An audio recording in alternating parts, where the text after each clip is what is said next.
មនុស្សប្រុងមានសង្សារច្រើនមិនមែនសុទ្ធតែចិត្តសាវ៉ាដូចអូនគិតឡើយតែងដងបងក៏មានតែមួយប្រគល់ឲ្យអូនដោយចិត្តស្ម័គ្រស្មងទុំបីបងធ្លាប់មានប្រវត្តិមានមិត្តស្រីរាប់មិនអង្គួរឈ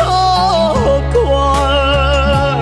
ទុំបីបងមានសង្សារច្រើនក៏បងមិនមែនព្រានីរីឡើយបែកពីមួយទៅមួយក៏ព្រោះចិត្តចង់ស្វែងរកសុភ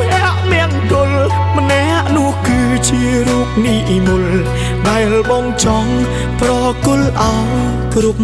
យ៉ាង